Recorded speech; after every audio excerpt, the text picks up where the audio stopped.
Let me just start off by saying that QR codes are getting insane. I feel like I see them everywhere. I think I saw the other day some dude with a QR code tattooed to his left arm. It might have been his forehead. I don't remember, but he had a QR code somewhere on his body. And then the other day, I was actually dropping a deuce at work, and then I noticed that the inside of the door for the bathroom stall actually had a QR code attached to it. I'm not scanning your stupid QR codes, especially if there's like no context. Like, I have no idea where that QR code is going to take me. What if it lands me at like a video where two chickens are getting it on? Like, I don't want to see that, okay? Keep your QR codes to yourself, unless you're actually going to post like what the QR code is for. Just random QR codes, I'm not interested. Anyways, all jokes aside, in today's video, I thought we would get into it. We're going to do another one of these most expensive action figure lists for the year of 2024. And yes, I know the title says DC Multiverse, but I'm going to drop any DC Direct and potentially collector's edition line action figures in here. Essentially, this is out of pure curiosity. I wanted to see what action figures spiked during the year 2024, and I suppose I'll try to guess why it is, or we'll speculate together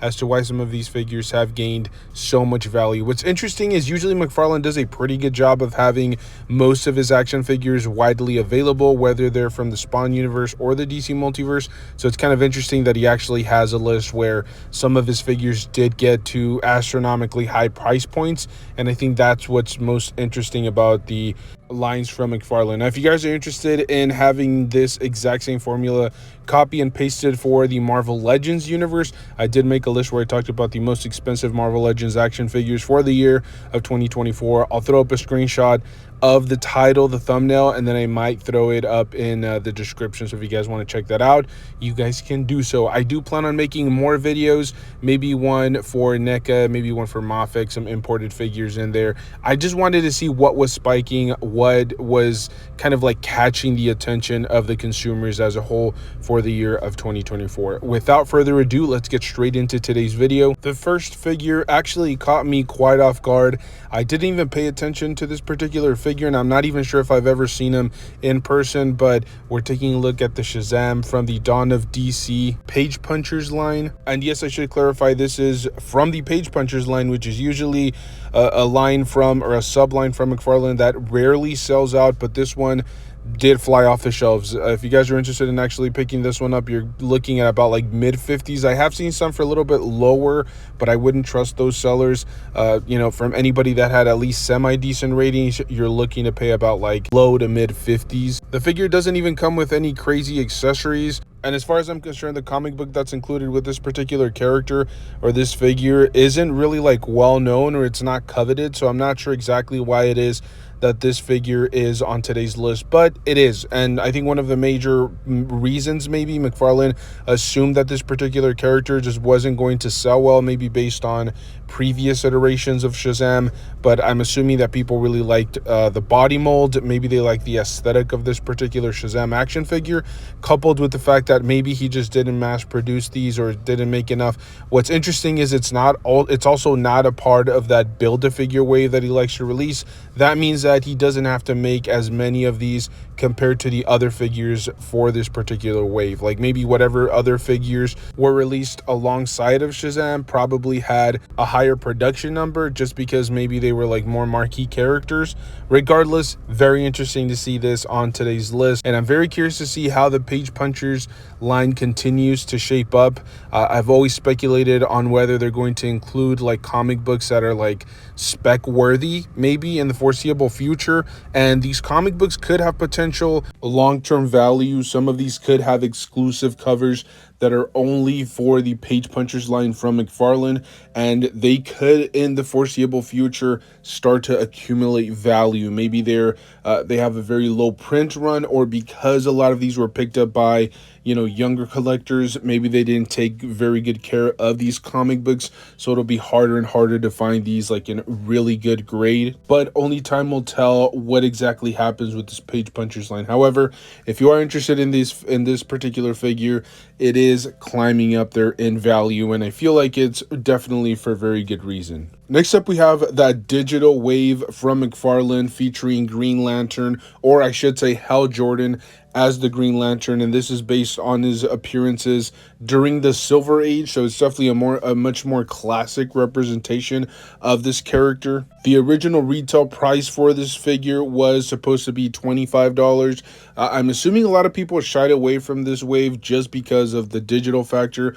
We all know this. You were supposed to collect all four figures and you would be able to get some sort of digital collectible figure. But let's be brutally honest, most of us are just so fed up with the whole digital trend. I don't think that there are many collectors out there, you know, fighting other collectors or elbowing little 10-year-olds trying to get these digital figures. And so I think a lot of it, the wave or the line as a whole has gotten a really bad rep. But this particular figure is actually really well designed, really well put together. And this figure has started to spike up in price by quite a bit. Like I said, originally it retailed for $25. Now it's almost double. It's going for about like $60 with taxes and fees and everything included. So definitely a figure to pick up now if you don't want to see it continue going up in price. But at the same time, Green Lantern has been a character that they continue to go back to. So I definitely feel like this is one of those, maybe not this particular iteration or this version, but I think we will continue to get Hal Jordan Green Lanterns within the next year or so from McFarlane. It's just a really good character and it sells incredibly well in store shelves. And then, yes, I am going to include a Build-A-Figure here. We're going to talk about a little bit about the Plastic Man Build-A-Figure, which was a part of that Justice League of America wave that featured characters that we already had received. I think a lot of people maybe shied away from this particular wave for that reason.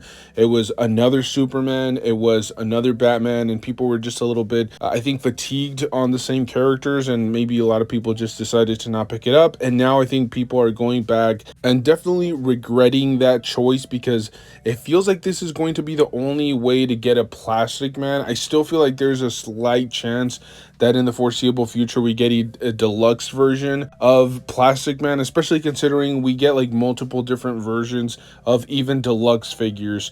We've seen like maybe two different versions of Doomsday, and then we've already seen Darkseid in two different color tones. We had the original white and like light blue superpowers version, and then we had, what was it, the Task Force video game version with the darker color palette. And there's still a chance that we actually might get one more Darkseid. I'm probably going to assume like a more comic book accurate one. So I believe it's only a matter of time. They're not just going to release a brand new body mold, or at least mostly brand new body mold, and just use it once. Manufacturers just don't do that. They usually try to go back and re-release it in some way, shape, or form. So the first time it was a Build-A-Figure, I think eventually we'll see it in a deluxe setting or with, you know, alternate color schemes or an alternate uniform. Only time will tell, as I said, but keep an eye out for this particular figure. If you're interested in picking it up right now, however, you're looking at about like minimum 110 to about like 130 depending on the seller and the condition, and if it's actually been put together, because there are people that actually sell these disassembled, like you actually get the satisfaction of putting the figure together, which I don't know, that's kind of weird. Like they get some sort of weird satisfaction of like inserting the head onto the torso. I don't know why that sounded weird, but yeah, if you guys are interested, about like 120 for this particular figure. Next up, we're taking a look at the Starfire Chase variant, or the quote-unquote platinum variant. I know recently McFarlane went back and essentially changed the meaning of like what a platinum version is in the McFarlane line. Essentially, they're like different variations of it. There will be one designation for like store exclusives, and then there will be some that have the designation of like a Chase variant. And this is exactly what this was. This was prior to that new formula. What's crazy is the Chase variant of Starfire is Blackfire, and we all know that is her sister, or like her evil sister. What's really interesting is nothing in the packaging actually changed. Like the box still says that it's Starfire, and then the card also says that it's Starfire. It was kind of an interesting decision there by McFarlane. But regardless, if you're interested in this figure, it has gone up quite a bit in price. You're looking at about $70. Now, I will say it's, you know, obviously doubled in price, but it's not that astronomically high considering the original retail price point for this figure is about $30. And for any newer platinum edition figures, back in the day we would receive a lot of platinum edition versions of the original character or the original release, and they were just gray action figures. It was just like gray plastic. There was no paint, and a lot of people just tended to shy away from those. However, McFarlane, over the past few years and more recently, he started to switch it up with the platinum edition lines. Like sometimes there were brand new characters or it was a brand new color palette, but more often than not he'll throw in there like a variant that ends up turning into like a completely different character. This is a perfect example of it. It's not just Starfire, it's her sister, and that really added even more value to the figure because it's going to have a much smaller manufacturing run. Like there were much less of these made than like the regular Starfire action figure. So again, if you guys are interested in purchasing this figure, low end you're still looking at about like $75. On the high end you'll probably be paying closer to about like $90. And then lastly, I thought we would save the best action figure for the final entry in today's video or in today's list, and that is the collector's edition line Wonder Woman. And yes, this originally retailed for only $29.99.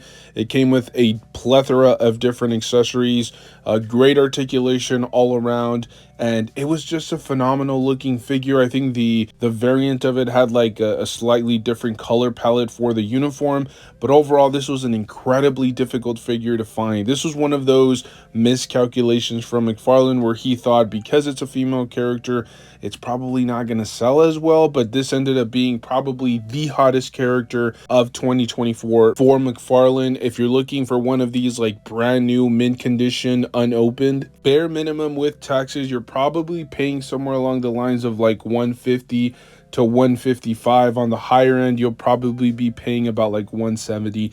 It's absolutely insane how hot this figure is. Everybody was trying to find this originally. I remember seeing this at like FYE for about $50, and I passed on it because I just assumed, hey, I'm gonna be able to find it at my local Target or my local Walmart eventually, and it was probably one of the biggest mistakes that I've ever made. And I genuinely wanted this figure. Like this was something that was really going to fit in the aesthetics of my Justice League display. But if there was any figure that I would suggest to just kind of like be patient on, this it would be the most prime example. I mean, this is a highly coveted character. We have gotten so many different iterations of Wonder Woman, so it's only logical, it only makes sense that they're eventually going to give us yet another Wonder Woman. I'm not sure if they're going to give us this exact version, but I think eventually we'll get something similar to this. They're probably just going to reuse the body mold, maybe give us a different head sculpt. If it's a part of the DC Multiverse, maybe they'll throw out some of the accessories or give us less. But overall, this is a design, this is a Wonder Woman that most of us desperately need in our displays. And you can bash McFarlane for a lot of different things,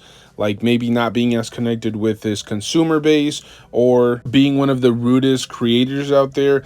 But one of the things that he does pretty well is re-releasing stuff that gets extremely difficult to find, or sometimes he doesn't re-release the exact same figure, but a very close representation of what he originally released. So this just seems like something that we're eventually going to get later down the line. I think patience is very key for this particular figure. So there you guys have it. I didn't want to make this a numbered listed video. I wanted it to be a little bit more free-flowing and just me essentially joshing around talking about the most expensive DC Multiverse or just DC characters from McFarlane or DC action figures from McFarlane for the year of 2024. I was pleasantly surprised, and I will say in terms of value, if you're looking or comparing it to Marvel Legends, I feel like even some of the hotter Marvel Legends action figures pale in comparison to some of the hottest DC Multiverse action figures. But again, that's neither here nor there. I just wanted to make something out of pure curiosity just to share with you guys. If you guys enjoyed this type of content, make sure to stay tuned because we do upload rambling nonsense like this. And these are the type of lists that I genuinely enjoy putting together for you guys. I had a ton of fun, researching and looking up the value of some of these figures. I should clarify, I probably missed out on some here and there. I didn't want to make this video way too long and extensive, and so I kind of shortened it up to just like about 5 to 6 figures. But if there are any that I missed out, let me know down below. Thank you guys so much for tuning in. As I said, stay tuned. We have a ton of content coming at you guys. Make sure to follow us on Instagram. We're going to be posting a lot of like action figure posing videos and photography and things of that nature. So hopefully we start to ramp up the production on Instagram. So stay tuned. Be a little patient with us. We're still trying to figure all of this out. We're absolute noobs, to be honest with you guys. So stay tuned, stay safe out there, and as always, make sure to enjoy the hobby. That's the most important part of all this. Pose your action figures, photograph them, just have fun with them, enjoy them. That's the most important part. Stay safe out there, and I'll see you guys in the next one. Thank you.